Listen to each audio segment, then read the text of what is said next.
दशरथ अजिर बिहारी। नाथ शंभु धनु भंजनियारा, होय के एक दास तुम्हारा। आयसु कहा कहीं किन मोई, सुनि ऋषाई बोले मुनि कोई।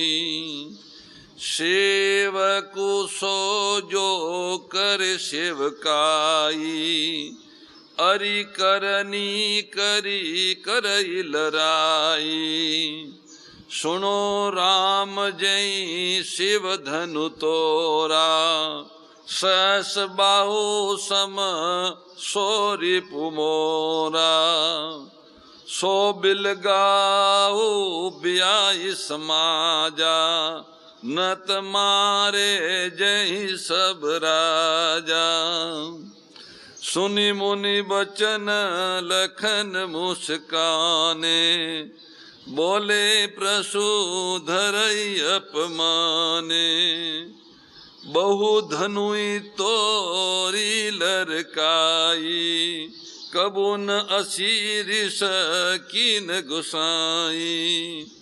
ऐ धनु पर ममता के ही है तू, सुनि ऋषाई कह भृगुकुल के तू।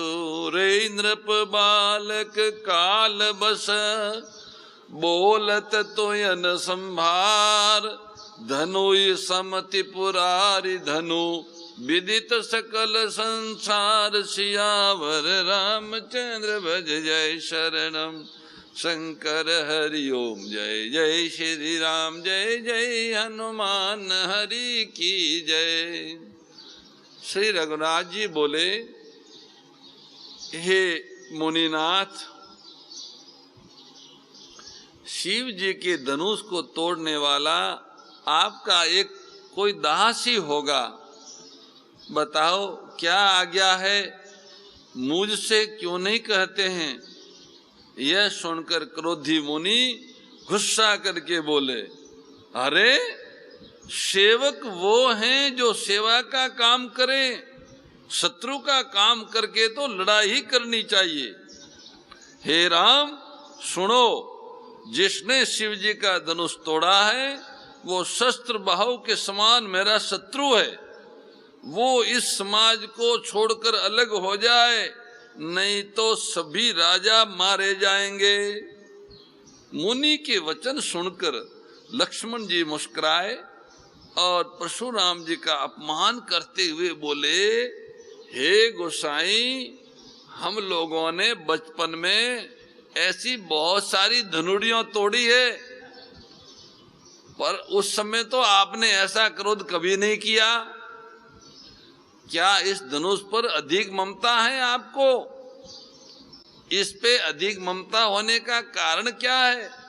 ये सुनकर भृगुवंश की ध्वजा स्वरूप परशुराम जी कुपित होकर कहने लगे, ए राजपुत्र, काल के वश होने से तुझे बोलने में कुछ भी होश नहीं है। सारे संसार में विख्यात शिव जी का ये धनुष ये धनुड़ियों के समान है। लक्ष्मण जी भी कहाँ चुप होने वाले थे। लखन कहा हंसी हमरे जाना, सुनो देव सब धनुष समाना। का सतीला बुझुन धनु तोरे, देखा राम नयन के भोरे। सुअत टूट रघुपति न दोषु, मुनि बिनु काज कर कतरोषु। बोले चितई प्रसु की ओरा, रे सठ सुने सुभावन मोरा। बालकु बोली बधौ नहीं तोई, केवल मुनि जड़ जानहि मोई। बाल ब्रह्मचारी अति कोही, विश्व विदित क्षत्रि कुल द्रोही। भुज बल भूमि भूप बिनुकीनी, विपुल बार मई देवन दीनी, सहस बाहु भुज सेद निहारा, प्रसु बिलो को महिप कुमारा, मातु पितौ जनि सोच बस, करसी महिष किशोर, गर्भन के अर्भक दलन, परसु मोर अति घोर, सियावर रामचंद्र भज जय शरणम शंकर हरि ओम। जय जय श्री राम जय जय हनुमान हरि की जय। जब परशुराम जी ने कहा कि ये भगवान शिव जी का धनुष है, इनको आप सामान्य धनुड़ी समझते हो राजकुमार, तो लक्ष्मण जी हंसकर बोले, हे देव सुनो, हमारे जानने में तो सभी धनुष एक जैसे ही है, पुराने धनुष के तोड़ने में क्या हानि लाभ। श्री रामचंद्र जी ने तो इसे नवीन के धोखे से देखा था, ये तो छूते ही टूट गया, स्पर्श करते ही टूट गया, इसमें श्री रघुनाथ जी का भी कोई दोष है क्या? मुनि आप बिना कारण किस लिए क्रोध करते हो? परशुराम जी अपने प्रशय की ओर देखकर बोले, अरे दुष्ट, तूने मेरा स्वभाव नहीं सुना, मैं तुझे बालक जानकर नहीं मारता हूं। अरे मूर्ख, क्या तू मुझे केवल मुनि जानता है? मैं बाल ब्रह्मचारी हूं और अत्यंत क्रोधी हूं, क्षत्रिय कुल का शत्रु हूं, विश्व भर में विख्यात हूं शत्रु के रूप में। अपनी भुजाओं के बल से मैंने पृथ्वी को राजाओं से रहित कर दिया और कई बार उसे ब्राह्मणों को दे डाला। ये राजकुमार, शस्त्र बाहु की भुजाओं को काटने वाले मेरे इस फरसे को देख। अरे राजा के बालक, तू अपने माता पिता को सोच के उनको बेचारों को दुख में क्यों डाल रहा है? मेरा फरसा बड़ा भयानक है, ये गर्भ के बच्चों का भी नाश करने वाला है। और आप जब इस तरह से वो बोले तो लक्ष्मण जी हंसकर बोले, ओ मुनीश्वर, अपने को बड़ा भारी योद्धा समझते हो, बार बार मुझे कुल्हाड़ी दिखाते हो, क्या फूंक से पहाड़ उड़ाना चाहते हो?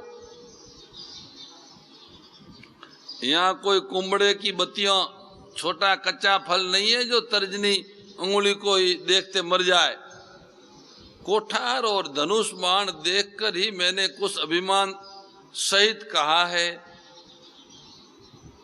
भृगुवंशी समझकर और योगोपवीत देखकर तो जो कुछ आप बोल रहे हो उसको हम सुन रहे हैं, उसे मैं क्रोध को रोककर सह लेता हूं कि आप भृगुवंशी हैं, आपके गले में जनुई हैं।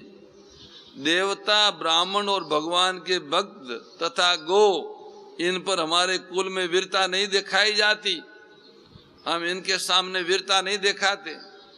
देवता हैं, ब्राह्मण है, भगवान के भक्त हैं, गौ माता है, इनकी तो सेवा करनी है, क्योंकि इन्हें मारने से पाप लगता है और इनसे हार जाने पर अपकीर्ति होती है। इसलिए आप मारे तो भी आपके पैर ही पड़ना, आप अगर हमको मारोगे तो भी हम आपके पांवों में पड़ेंगे। आपका एक एक वचन ही करोड़ों वज्रों के समान है। धनुष बाण कोठार तो आप बेअर्थ धारण किए हुए हो, आपको इनकी क्या जरूरत है? आपके वचनों में इतना बल है। जो बिलो के अनुचित कयो, क्षमो महामुनि धीर, सुनि सरोस भृगुवंश मणि, बोले गिरा गंभीर। लखनलाल जी ने कहा, धनुष बाण और कोठार को देखकर मैंने कुछ अनुचित कहा हो तो उसे आप हे धीर मुनि क्षमा कर दो। यह सुनकर भृगुवंश मणि परशुराम जी क्रोध के साथ गंभीर वाणी बोले, ए विश्वामित्र सुनो, ये बालक बड़ा कबूदी और कुटिल है, काल के वश होकर ये अपने कुल का घातक बन रहा है। ये सूर्यवंश रूपी पूर्ण चंद्र का कलंक है। ये बिल्कुल उदंड मूर्ख और निडर है। अभी क्षण भर में ये काल का ग्रास हो जाएगा। मैं पुकार कर कह देता हूं, फिर मुझे दोष मत देना कि आपने इस बालक को मार दिया। तुम इसे बचाना चाहते हो तो हमारा प्रताप, बल और क्रोध बतलाकर इसे मना कर दो, समझाओ। विश्वामित्र जी तो बोलते बोलते लक्ष्मण जी बीच में फिर बोल गए, हे मुनि, आपका सोयस आपके रहते हुए दूसरा कौन वर्णन कर सकता है। आपने अपने ही मुंह से अपनी करनी अनेकों बार बहुत प्रकार से वर्णन की है। इतने पर भी संतोष न हुआ हो तो फिर कुछ कह डालिए। क्रोध रोककर असह्य दुख मत सहिए। आप वीरता का व्रत धारण करने वाले, धैर्यवान और क्षोभ रहित थे। गाली देते शोभा नहीं देता। वीर लोग गाली नहीं देते हैं। सूर समर करनी करई कई न जनावई आपू, विद्यमान रन पाय रिपु कायर कथी प्रतापू।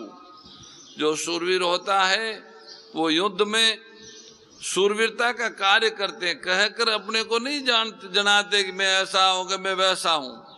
शत्रु को युद्ध में उपस्थित पाकर कायर ही अपने प्रताप की बड़ी बड़ी ढींगे हाँकते हैं। आप तो मानव काल को हाक लगाकर बार बार उसे मेरे लिए बुलाते हो। लक्ष्मण जी के कठोर वचन सुनते ही परशुराम जी ने अपने भयानक प्रश्य को सुधार कर हाथ में लिया और बोले, अब लोग मुझे दोष न दे। ये कड़ुआ बोलने वाला बालक मारे जाने योग्य है।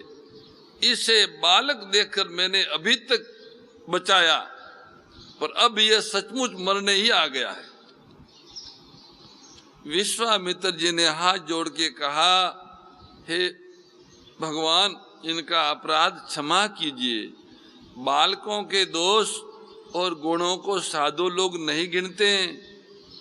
परशुराम जी बोले, तिखी धार का कोठार, मैं दया रहित और क्रोधी और ये गुरुद्रोही अपराधी मेरे सामने खड़ा है, उत्तर दे रहा है। इतने पर भी मैं इसे बिना मारे छोड़ रहा हूं। ये विश्वामित्र केवल तुम्हारे कारण, तुम्हारे शील और प्रेम के कारण ही मैं इसको नहीं मार रहा हूं। नहीं तो इसे इसी कठोर कोठार से काटकर थोड़े ही परिश्रम से गुरु जी के ऋण से मुक्त हो जाता। विश्वामित्र जी ने हृदय में हंसकर कहा, मन ही मन, बाहर नहीं बोले, मन ही मन बोले। क्या बोले? गांधी सोनु हृदय हंसी, मुनि हरि अरई सूज, अयमय खांडन उखमय, अजहुन बूझ अबूझ। मुनि को हरा ही हरा सूझ रहा है। सर्वत्र विजय होने के कारण ये श्री राम लक्ष्मण को भी साधारण क्षत्रिय समझ रहे हैं। वो पूरी धरती पे उनके सामने कोई टिकता नहीं था, इसलिए वो सर्वत्र विजय थे, विश्व विजय थे। तो राम लक्ष्मण को भी वो सामान्य क्षत्रिय समझ रहे हैं। किंतु ये लोहमयी केवल फौलाद की बनी हुई खांडा खड़ग है, ऊख की रस्सी की खांड नहीं है जो मुंह में लेते ही गल जाए। खेद है, मुनि अब भी बेसमझ बने हुए हैं, इनके प्रभाव को नहीं समझ रहे हैं। अब विश्वामित्र जी ने क्षमा मांगी और परशुराम जी ने कहा कि चलो ठीक है, आपके शील संतोष के कारण इनको छोड़ता हूं, बाकी ये छोड़ने योग्य नहीं है। ऐसा बोले। विश्वामित्र जी ने तो मन ही मन कुछ ऐसा कहा, पर लक्ष्मण जी बोल गए फिर, कयो लखन मुनि शील तुम्हारा, को नहीं जान विदित संसारा, मात पिताई ऋण भयनी के, गुरु ऋण रहा सोच बड़ जी के। लक्ष्मण जी बोले, हे मुनि, आपके शील को कौन नहीं जानता, वह संसार भर में प्रसिद्ध हैं। आप माता पिता से तो अच्छी तरह उपकरण हो गए हैं, अब गुरु का ऋण रहा, जिसका जी में बड़ा सोच लगा हुआ है आपको, वह मानो मत्थे काटा है, हमारे ऊपर ही चढ़ा रखा है, हमको ही दे रखा है, और बहुत दिन बीत गए हैं, इससे ब्याज भी बहुत बढ़ गया है। अब किसी हिसाब करने वाले को बुला लाइए तो मैं तुरंत ही थैली खोलकर दे देता हूँ। लक्ष्मण जी के कड़वे वचन सुनकर परशुराम जी ने कुठार संभाला, सारी सभा हाय हाय करने लगी। तो लक्ष्मण जी ने फिर कहा, हे भृगु श्रेष्ठ, आप मुझे प्रसाद दिखा रहे हैं, पर हे राजाओं के शत्रु, मैं ब्राह्मण समझकर बच्चा रहा हूँ, आपका सामना नहीं कर रहा हूँ। आपको कभी रणधीर बलवान वीर नहीं मिले, ये ब्राह्मण देवता, आप घर ही में बड़े हैं। ये सुनकर जब ऐसा उन्होंने कहा कि आप अपने घर में बड़े होंगे, आपको कोई वीर नहीं मिला, इस तरह जब लक्ष्मण जी बोले तो सभा में जितने भी वरिष्ठ थे, जनक जी थे, सबने कहा अनुचित बोल रहे हो, अनुचित बोल रहे हो लक्ष्मण, अनुचित बोल रहे हो। रघुनाथ जी ने इशारे से लक्ष्मण जी को रोका, फिर लक्ष्मण जी शांत हुए। परंतु लक्ष्मण जी ने जो उत्तर दिए उससे परशुराम जी बहुत क्रोधित हो गए। लखन उत्तर आहुति सरिस, भृगुबर को पुकृशान, बढ़त देखी जल सम बचन, बोले रघुकुल भानु। लक्ष्मण जी के उत्तर से जो आहुति के समान थे, परशुराम जी के क्रोध रूपी अग्नि को बढ़ा दिया। जब क्रोध रूपी अग्नि को बढ़ता हुआ देखा तो रघुकुल के सूर्य श्री रामचंद्र जी जल के समान शांत करने वाले वचन बोले। राम जी ने कहा तुलसीदास जी की वाणी में ही, परम श्रद्धेय गौरीशी स्वामी श्री दत्त शरणानंद जी महाराज की प्रेरणा व मार्गदर्शन में विश्व के सबसे बड़े गौ सेवा संस्थान श्री गोधाम महातीर्थ पथमेड़ा द्वारा संरक्षित लाखों बीमार, विकलांग, वृद्ध एवं अशक्त गोवंश वेद लक्षणा गोमाता की सेवा के साथ साथ भारतीय गोवंश का संरक्षण, संपोषण, संवर्धन एवं उनसे प्राप्त पंचगव्यों का परिष्करण व विनियोग करना, घर घर गोपालन, गो अभ्यारण्य, घास चारा उत्पादन हेतु गोचर भूमि का विकास, गोपालन लोक संस्कृति के पुनर्जागरण हेतु वेद लक्षणा गो महिमा का प्रचार प्रसार करना तथा गोपालक किसानों के स्वावलंबन हेतु गो कृषि अन्न एवं गो दुग्धान का गुणवत्ता युक्त बाजार तैयार करना श्री गोधाम महातीर्थ का पावन उद्देश्य है। आप सभी दानदाता श्री गोधाम महातीर्थ पथमेड़ा द्वारा संचालित गो सेवा महाअभियान में बढ़ चढ़कर सहयोग कर लाखों बीमार, विकलांग, वृद्ध एवं अशक्त गोवंश के गोग्रास सेवा हेतु श्री गोधाम महातीर्थ पथमेड़ा लोक पुण्यार्थ न्यास के बैंक ऑफ बड़ौदा खाता संख्या 084901000238827 IFSC कोड BARB 0 ASHRAM शाखा आश्रम रोड अहमदाबाद में गोग्रास सेवा निमित्त जमा कर सकते हैं। अधिक जानकारी के लिए संपर्क करें 7742093179 7665059999 7073000151।